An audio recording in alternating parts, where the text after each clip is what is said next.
Hello po. Hello. Good morning.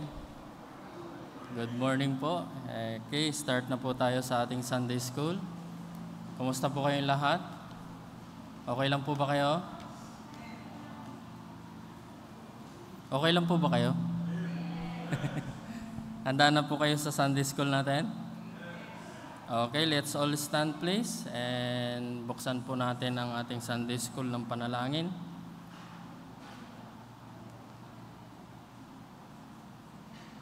Let's pray.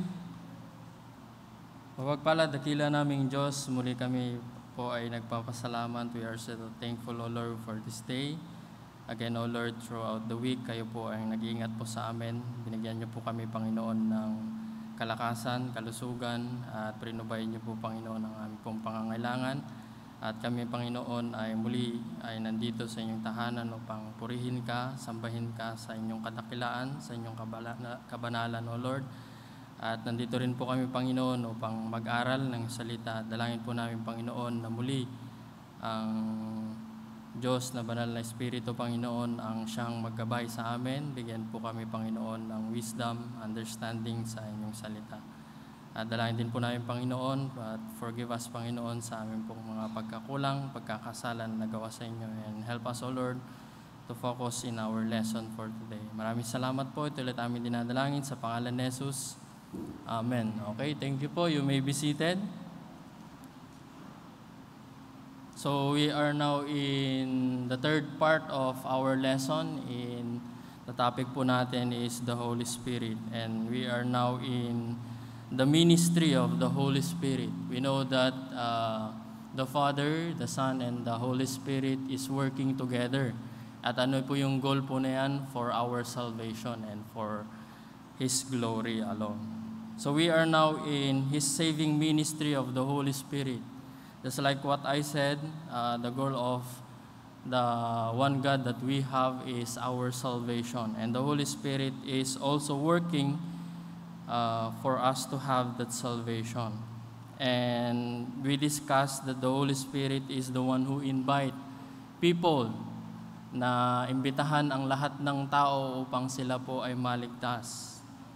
He is the one inviting the people to see Jesus Christ as the only Savior.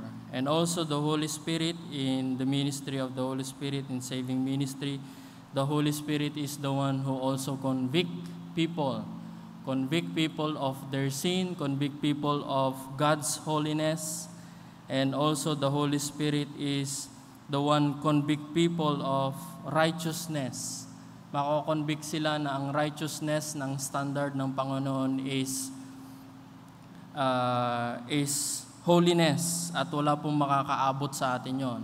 So ang banal na Espiritu ang magko-convict sa atin na we cannot really reach the standard of God, which is the holiness or righteousness. And another thing, not only the Holy Spirit convicts our sin, righteousness, and also He convicts of judgment. Ipapakita na ang banal na Espiritu na meron pong judgment na darating in the future. Okay?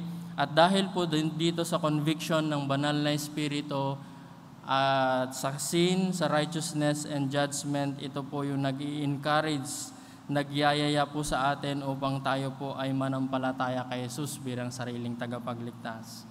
And also, not the Holy Spirit only invites, convicts, but also regenerates, which is discussed by Brother Reuben, and I'm so thankful na siya po yung nagturo last week.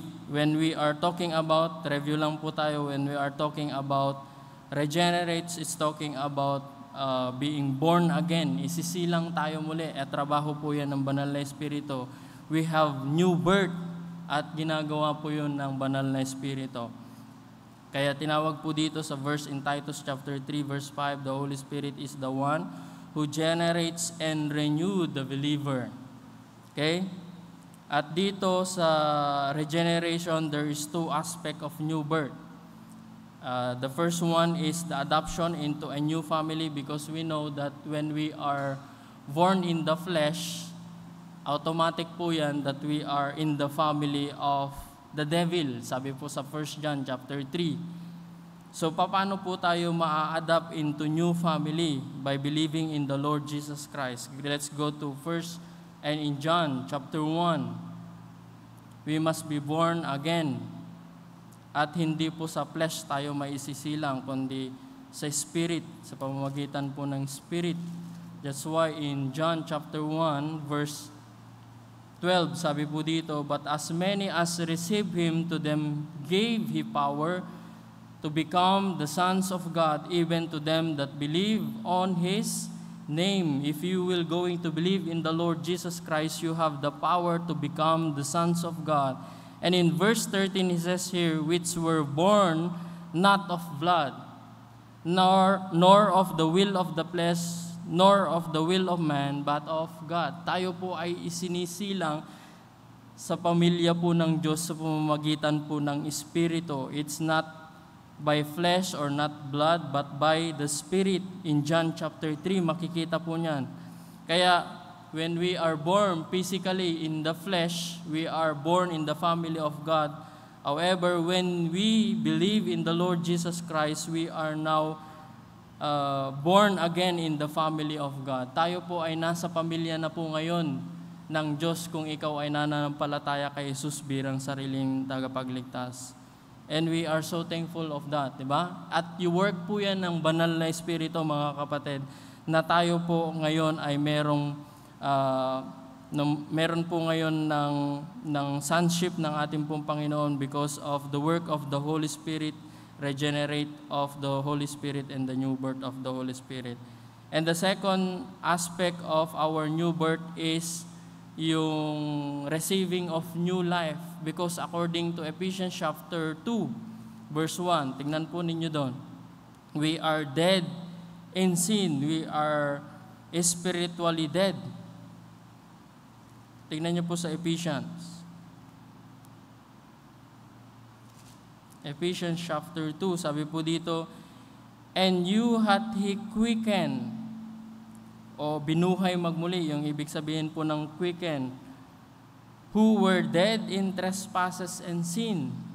Bakit po tayo nabuhay? Dahil po sa ginawa ng Panginoon. Dito po sa Ephesians chapter 2 verse 8, "For by grace are you saved through faith, and that not of yourself. It is the gift of God." Regalo po yun ng Panginoon, biyaya po ito ng Panginoon, kahit tayo po ay patay sa ating spiritual dahil po sa ating mga kasalanan. But when we receive and when we believe the Lord Jesus Christ, we are now quickened, we are now have that new life, at tinanggap po natin yon through believing in the Lord Jesus Christ and by the work of the Holy Spirit. And also when we say new life, ano yung inimpart sa atin na buhay ng Panginoon? When we have that new life and we are now in the family of God, we have now the new nature. Yung sinful nature na meron po tayo noon ay, sabi po doon, ay pinalitan na ng new nature. We have also a new heart, and also we have a spiritual sight. Dati po, hindi po natin naiintindihan ang salita ng Panginoon. When we read the Word of God before, and when that time is not yet, we are not yet believers, hindi po natin maintindihan. However, when we believe in the Lord Jesus Christ and the Holy Spirit now is in us, the Holy Spirit now is giving us this understanding and this clear vision of the spiritual side. Okay? Dati hindi po natin nakikita yung mga kaluluwa ng isang tao na mapupuntang impyerno. But now when we are a believers and we can see those people that are sinning, they are scattered abroad, makikita po natin yung desire po natin, yung mga kaluluwa po na ito ay maligtas. Di po ba? But before that, we cannot see the vision of Christ, yung tinitignan niya na sila po, the harvest is truly plenteous, pero yung laborer ay napakakonte, mga kapatid. And it's sad to say. Pero dapat as a believers, we have this sight. We have this vision of Christ na makikita natin yung mga tao na there's a lot of people going to hell. Pero as a believers, mga kapatid, dapat makita po natin yung spiritual na vision ng ating pong Panginoon. At nasa atin po niyan because of the Holy Spirit. And also when we have this new life na binigay po ng Diyos through the Holy Spirit, we have now the desire and ability to live a new lifestyle. Meron ng pagbabago yung pamumuhay po natin. Hindi po tayo naniniwala na kung ikaw ay ligtas na, gagawa ka ng masama, okay lang yun. No. As a believers po mga kapatid, we have a new life now. God is the one who give that desire and ability to live a new lifestyle. Meron na pong desire na mabubuhay tayo in holiness. Mabubuhay po tayo looking toward to heaven, hindi po yung earth. Kasi kung minsan as Christian na nagugugulong yung oras po natin dito sa mundo. Magpundar ng mga bahay, magpundar ng sasakyan, magandang buhay, magandang damit. Those are not wrong. However, if that is your focus, that will be wrong. Kasi dito as Christian now, as we have this new life, yung desire po natin is not in this world. Our desire now is in heaven. Yung inheritance na meron po tayo, yung investment na meron po tayo, we are focused in heaven, not in this earth. But sad to say mga kapatid, yung mga Kristiyano ngayon, mga kapatid, is nagugugol po dito sa mundo lamang. They're not looking forward to heaven. Pero alalahanin po natin mga kapatid that the Holy Spirit, let the Holy Spirit guide you sa ating buhay and not focus in this world. Ano pa mga kapatid? Yung love sa Panginoon, yung love sa bawat isa. Yan yung work na Holy Spirit. If you have this new life and the work of the Holy Spirit is in you, meron po ito sa atin. Hindi po natin sasabihin na wala sa atin yan. No. Once you become a believer, you have this desire, you have this ability to live a new lifestyle. Just like us, the Lord Jesus Christ lived. And now we were going to in the letter D. Not the in the ministry of the Holy Spirit is not only to invite people to be saved, not only to convict people and ask people na maniwala sa ating Panginoon because He is the only way to salvation. Not only the Holy Spirit is regenerates or give new lives, but the Holy Spirit also indwells. Ang Holy Spirit po ay nananahan sa atin. Tingnan niyo po sa 2 Corinthians. 2 Corinthians chapter 1.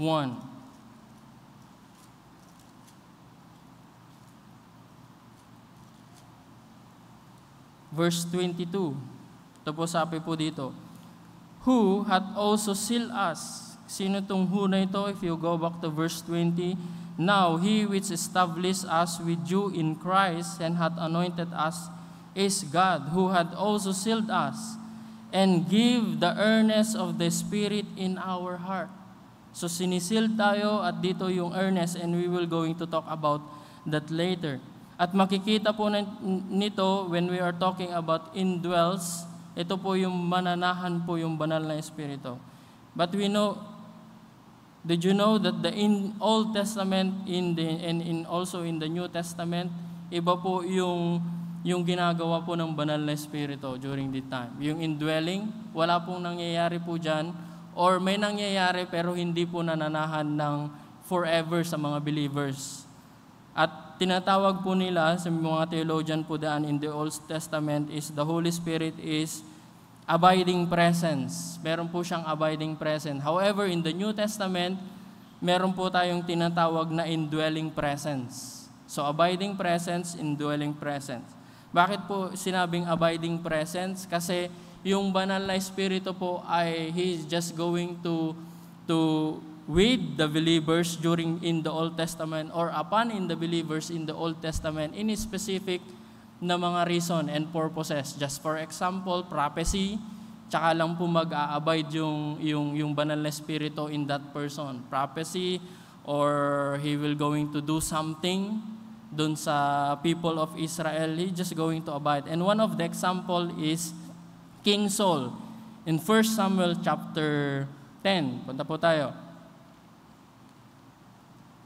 That is one of the example of abiding presence of the Holy Spirit in the New Testament. And we have a lot, but I just choose at least 3 so that you can see. 1 Samuel chapter 10.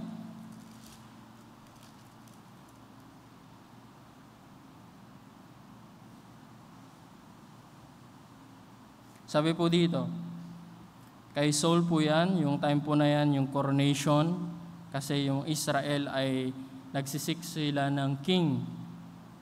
Parang ni-reject nila yung pagiging king ng Diyos.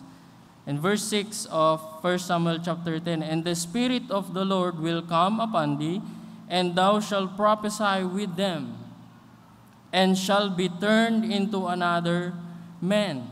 And another thing, in verse 10, and when they come thither to the hill, behold, a company of prophets met him, and the Spirit of God came upon him, and he prophesied among them. Bakit po yung banal na Espiritu po ay upon with Saul during that time to prophesy? Yan yung ginagawan po niya. And another thing is in 1 Samuel chapter 16. Pinili ko na lang po itong mga verse po na ito para hindi na tayo masyado lalayo. Okay? 1 Samuel chapter 16, and it's talking about David. Sa verse 13, kasi na-disqualified na po dyan si King Saul at meron pong hari na nais ng Panginoon na pumalit, and that is David. In verse 16, ito po yung sabi po dito, 1 Samuel 16 verse 13. Sabi po dito, then Samuel took the horn of oil and anointed him in the midst of the brethren. And the Spirit of the Lord came upon David from that day forward. So Samuel rose up and went to Ramah. And another thing in verse 4, but the Spirit of the Lord departed from Saul. Kita nyo yung doctrine po na yun, titignan po natin po mamaya, na umalis din po siya, the Holy Spirit, umalis kay Saul, and an evil spirit from the Lord troubled him.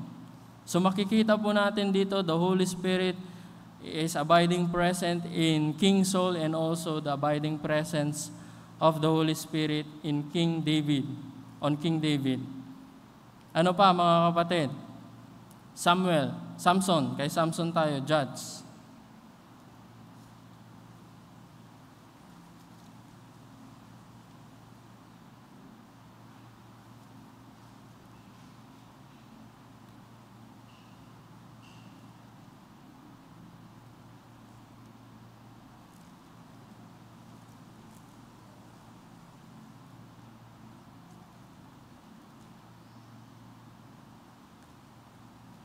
Yeah, in Judge, hindi ko po makita po yung verse. But in Judge, there's talking about the Holy Spirit again to Samson. Okay?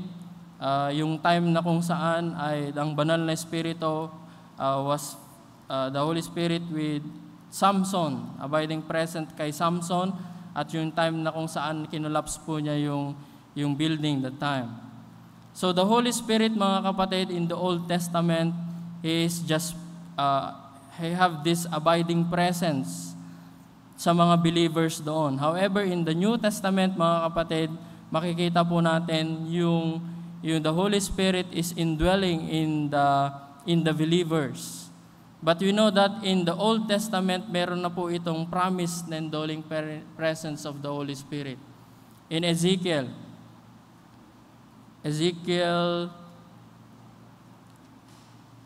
36, verse 27. Sabi po dito, and I will put my spirit, this is the new covenant sa Israel na ibibigay ng Panginoon in the future. Pero sa atin, napulfill na rin po ito, but in them, hindi pa. At dahil po sa katigasan ng kanilang puso. Sabi po dito sa verse 26, start po tayo. A new heart also will I give you, and a new spirit will I put within you, and I will take away the stony heart out of your flesh, and I will give you an heart of flesh. And verse 27, I will put my spirit within you, and cause you to walk in my statutes, and ye shall keep my judgment and do them. Ito po yung new covenant na ibibigay ng Panginoon. Yes, they have this stony heart. However, God will going to soften this heart at yung banal na Espiritu po ay mananahan po sa kanila. At sa Old Testament po yan, hindi po nangyari. But in the New Testament, this was happened. In John chapter 14,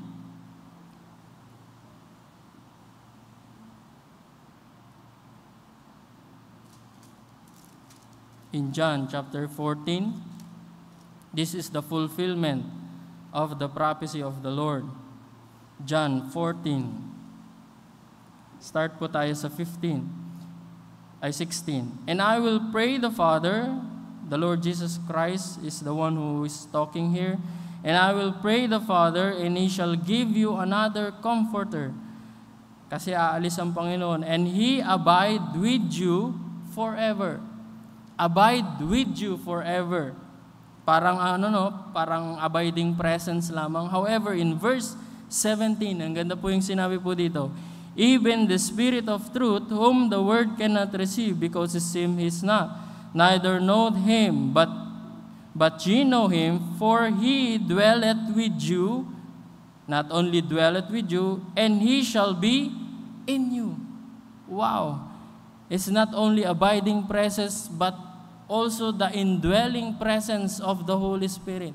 Now, how can the Holy Spirit indwells in the believers? He indwells at salvation. At the moment of salvation, automatic po yan, the Holy Spirit, we are baptized in the Holy Spirit, and the Holy Spirit now resides in the believer. And one of the example is in Acts chapter 10. Acts chapter 10, when Peter ay nag-witness po kay Cornelius, and he went to their house during this time. At alam po natin that Peter ay parang namimili lang siya ng wiwitnessan po niya. However, we can see here in this verse, Acts chapter 10, verse 34, we can see here, then Peter opened his mouth and said, of the truth, I perceive that God is no respecter of person. Wala pong pinipili ang Panginoon para ibigay yung salvation, okay? Ang salvation po is para po sa lahat. Open po yan sa lahat po ng mananampalataya kay Jesucristo. That's why the Bible said, for God so loved the world that He gave His only begotten Son, that whosoever, it's for all, whosoever believe in the Lord shall have perished but have everlasting life. Kaya ang Panginoon po, hindi po namimili ng tao para ililigtas po niya. Hindi po namimili ng tao. It's open for everyone. Kaya nabuksan po yung sinabi ni Peter po yan, because that time po mga kapatid, ayaw niyang witnessan yung mga Gentiles. But God opened the salvation to the Gentiles. And here we can see here the testimony and the gospel that is being preached by Peter. In verse 38, sabi niya dito, how God anointed Jesus of Nazareth. In verse 39 and 40, makikisa po natin dito that Christ died and also rose again. In verse 42. And He commanded us, the Lord Jesus Christ, and He, the Lord Jesus Christ, commanded us to preach unto the people and to testify that it is He which was ordained of God to be the judge of the quick and the dead. To Him give all the prophets witness that through His name whosoever believe in Him shall receive remission of sin. And in verse 44, while Peter yet spake those words, the Holy Ghost fell on all them which heard the word. And we can see here na masasabi natin that these people, when they heard about the Lord Jesus Christ, His death and His resurrection, we know that they believe in the Lord Jesus Christ. Because according to 43, sinabi niya, whosoever believe in Him shall receive remission of sin. Meron pong paglilinis ng kasalanan, meron pong kapatawaran ng kasalanan. And while Peter spake these things, the Holy Ghost fell on them which heard the word. Automatic po yan. When you put your faith, when you believe in the Lord Jesus Christ, in that moment, you will receive the Holy Spirit. At meron po tayo noon. That's why when you believe in the Lord Jesus Christ, sana you do, because we are all sinners. We are all going to hell. Manampalataya kay Jesus upang ikaw ay meron pong kaligtasan. Meron kang banal na Espiritu. And that the Spirit is now in you at nananahan po sa'yo at the moment of salvation. And also, not only the Holy Spirit indwelt at salvation, but also the Holy Spirit indwells forever. Unlike dun sa nabasa po natin kay King David sa 1 Samuel in chapter 16 kanina, verse 14, makikita ninyo that the Holy Spirit left Saul. But dito in the New Testament, in our time, the Holy Spirit will never going to leave us. According to the promise of God in John chapter 14. The Holy Spirit will going to abide with you and shall be in you, sabi ng Panginoon.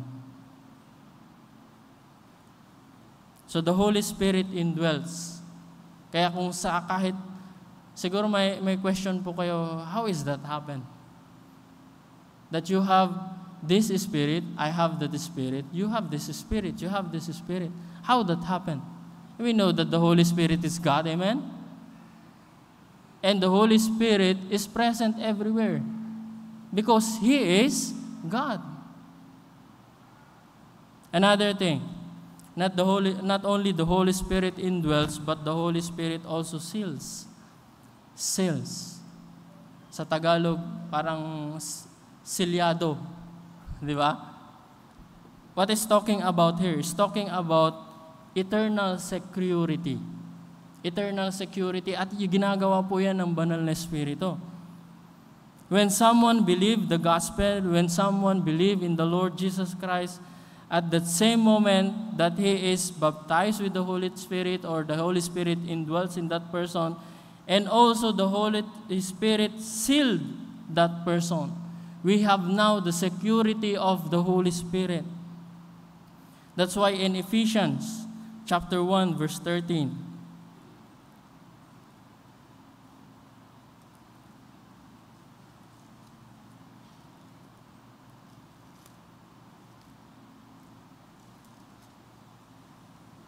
Kaya sabi po dito, in whom you also trusted. Ephesians chapter 1, verse 13. After that ye heard the word of truth, the gospel of your salvation, in whom also, after that ye believe, ye were sealed with that Holy Spirit of promise. The moment that you believe, the Holy Spirit is in you, and now the Holy Spirit sealed you. Kaya nga, ito, yung doctrine po na ito, yung security of, eternal security, ginagawa po yan ng banal na Espiritu. Kaya, kung meron kayong tanong, how long I am saved? Can I lose my salvation? Can I ever be unsaved after I am saved? Ang sagot po dito sa lahat ng question po na ito is no. You will never lose your salvation. Hindi po natin mawawala yung salvation po natin. And how is that happen? Because of the Holy Spirit. That is the work of the Holy Spirit po mga kapatid. So now we were going to talk about the several important truths should be understood about the sealing of the Holy Spirit. Kailangan po natin malaman po yan. The sealing of the Holy Spirit occurs at the moment of belief. Di ba pinag-aralan na natin kanina in Ephesians chapter 1 verse 13. At that moment po mga kapatid, kaya sinabi po dito, in whom also after that you believe, you were sealed with that Holy Spirit of promise. Automatic po yan. When you really put your faith in the Lord Jesus Christ, automatic po yan that the Spirit now is in you and the Spirit now is sealed you. Okay? At that moment, immediately. Another thing, the sealing of the Holy Spirit is a work of God. The spirit of the sealing of the Spirit is a work of God. Hindi po yan work ng tao. Yung security po na yan ay hindi work ng tao. Kung work ng tao yan, mga kapatid, by works, mawawala yan, automatic. Because every day we sin against God. Tama po? But that is the work of the Holy Spirit. That is the work of God. That's why our security of eternal life can never be lost. The sealing of the Spirit is a work of God. The proof of ownership. Proof of ownership na yan. Tingnan mo yung mga brand o yung mga nabibili po natin sa grocery store. Meron po yung mga sealed na yan. Meron po yan nakalagay na tatak kung anong brand na meron po yan at saan nanggaling yung brand po na yan. Kasi it represents the ownership kung kaninong brand nanggaling po yan. Same as true as the believer. When the Holy Spirit is in us, we know that we are of God. Pagmamayari po tayo ng Panginoon, mga kapatid. And we will going to see that later. And another thing is, in Romans chapter 8, verse 31 to verse 39, we will not just going to read that, but our salvation is secured in God already. Kahit ano man yan, whether in heaven or whether in earth, whether any circumstances, yung salvation po natin can never be lost. And another thing, sealing of the Spirit is the work of God. It is a proof of purchase. It is the proof of purchase. Again, in Ephesians chapter 1, verse 13 to 14. Sabi po dito, in whom you also trusted, after that you heard the word of truth, the gospel of salvation, in whom also after that ye believe, you were sealed with thy Holy Spirit of promise. In verse 14, ganda po dito. Which is the earnest of our inheritance until the redemption of the purchased possession into the praise of His glory. So makikita po natin yung word po dito na sealed and yung word po dito na earnest. Ano po yung word po na sealed?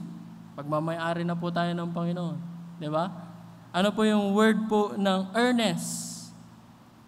Do you know the word earnest? Parang in our present time, hindi siya masyado naintindihan, no? But the word earnest is talking about the down payment or guaranteed deposit. Sino na pong nakabili po dito ng bibili ng sasakyan o meron po kayong mga sasakyan? 'Di ba? Gusto nila kung minsan merong down payment na ibibigay. Bakit po sila nanghihingi ng down payment? O kaya pag bibili kayo ng katulad nung Friday, we have this college day and we about to purchase yung pagkain, 200 packs na pagkain.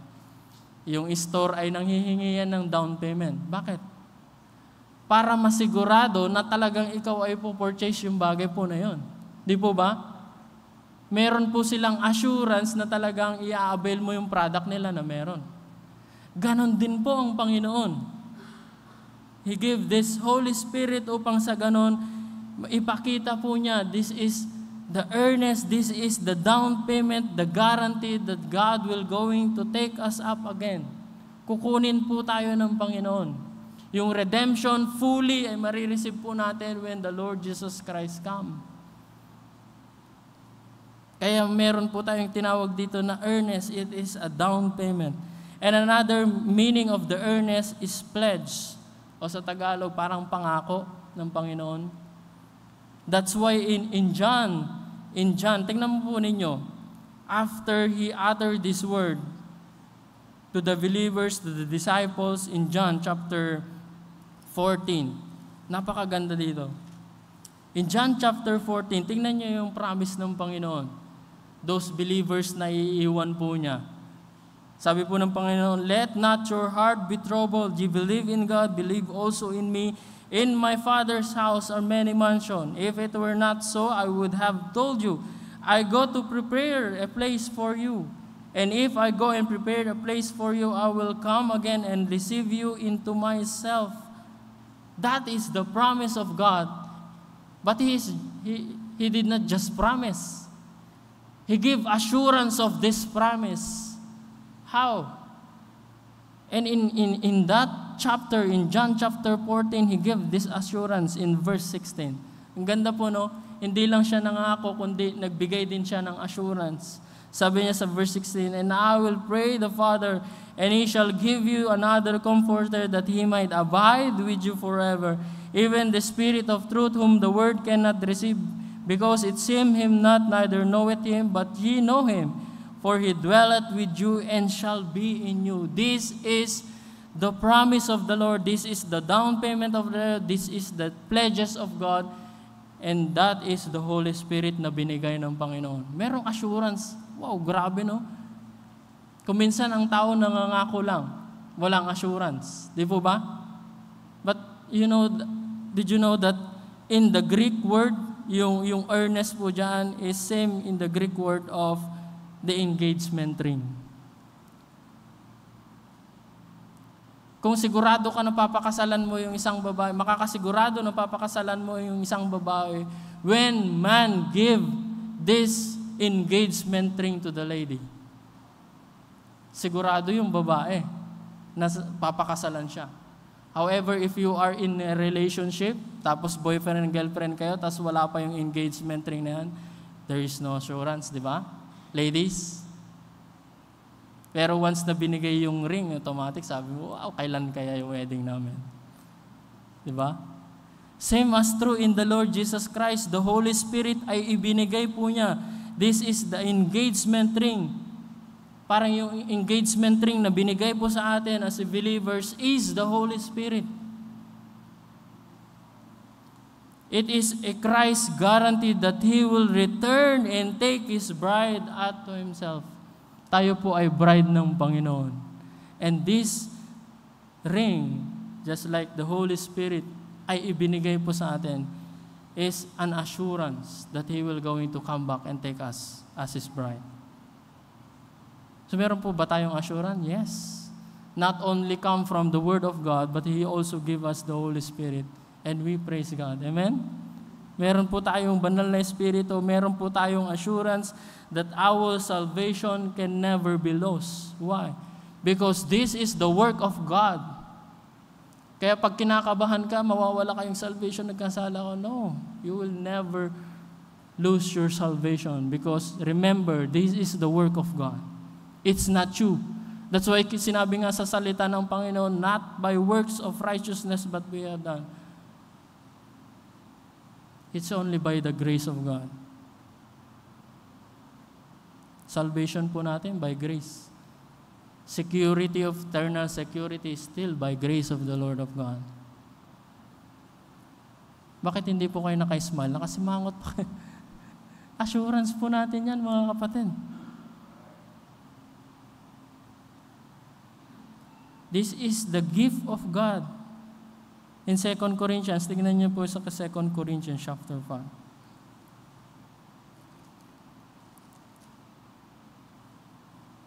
Napakaganda. Sabi po dito, 2 Corinthians chapter 5, verse 5. Now He that hath wrought us for the self-same things is God, who also hath given us the earnest of the Spirit. He given us this Spirit. In Acts chapter 10, again, the believers, Cornelius and his household, in Acts chapter 10.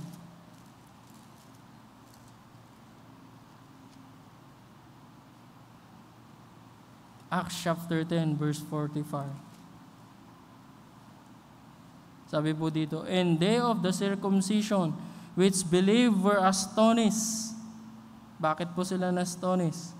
As many as came with Peter, because that of the Gentiles also was poured out the gift of the Holy Spirit.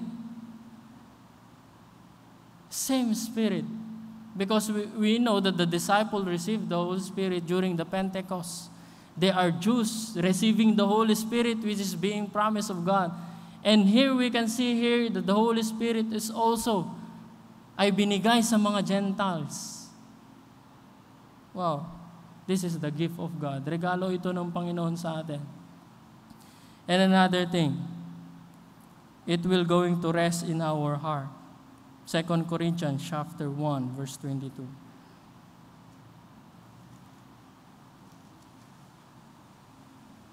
Sabi po again, who hath also sealed us and given the earnest of the Spirit in our heart. Wow. Ganda po, no? The sealing of the Holy Spirit. The sealing of the Holy Spirit, we will have this one at the moment of belief. The sealing of the Holy Spirit is the work of God.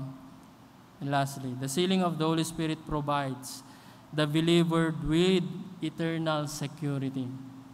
Meron po tayong eternal security dahil po sa banal na Espiritu. Yung Bible, kung meron po kayong Bible na Ryrie, yung quote po niyan, just like what I have, sabi po dito, a seal indicates possession and security. The presence of the Holy Spirit, the seals, is the believer's guaranteed of the security of his salvation. Quote po yan na galing po kay Ryrie. Now, when we are talking about seal, kasi yung earnest pinag-aralan po natin, it's the down payments, the pledges of God. Ano naman po yung seal? According to the Bible, in Matthew chapter 27, ito po yung ginagawa ng seal. Matthew 27.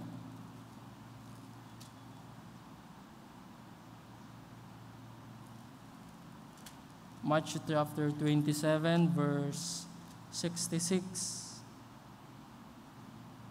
Ito po yung time na namatay ang Panginoon at pinasok po siya sa sepulchre. At sabi po dito, verse 66, so they went and made the sepulchre sure, sealing the stone and setting a watch. Ano po yung ibig sabihin po nito? Yung pagkakagamit po yan ng seal po yan is to secure. Kasi yung mga security, sinecure nila because the disciples, they are telling, the Lord Jesus Christ is mare-resurrect siya after 3 days. At sabi nila, baka i-stall yung body ng Panginoon. Kaya yung guard po na yon, is-sinecure po nila yung place po na yon. Okay? Yung pagkakagamit po is to secure when we're talking about seal. And another thing is in Revelation. Revelation chapter 10.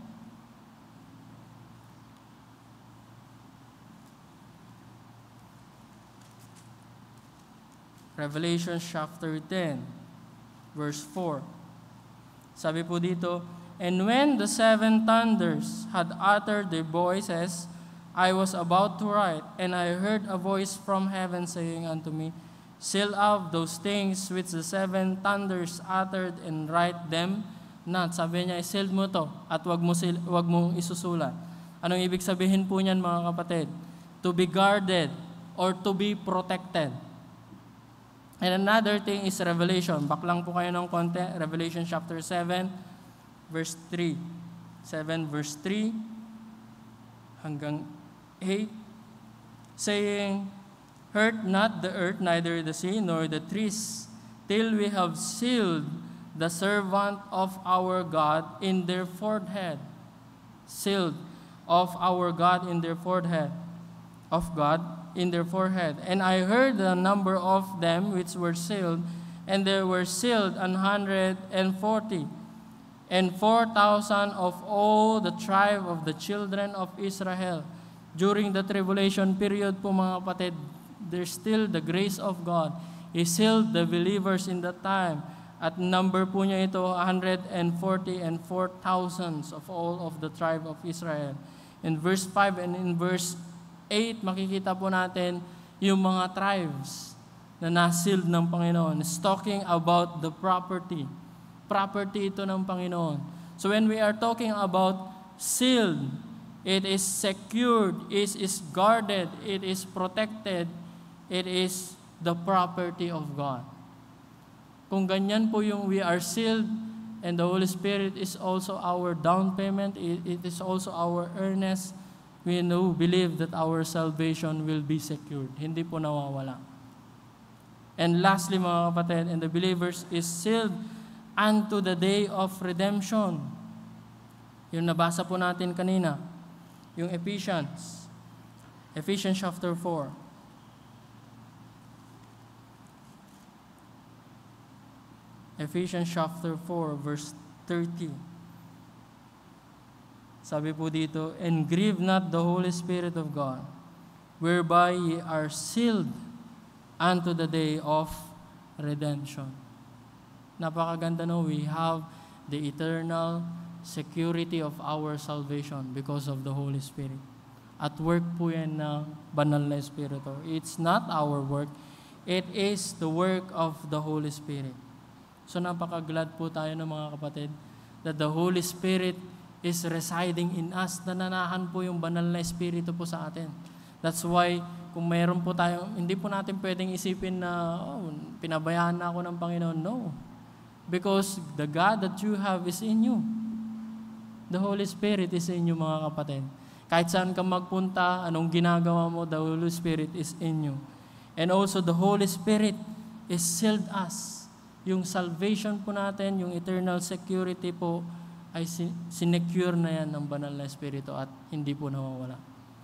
You know, when we really understand na yung security ng salvation po natin ay meron po sa atin, we have this full joy. Di po ba?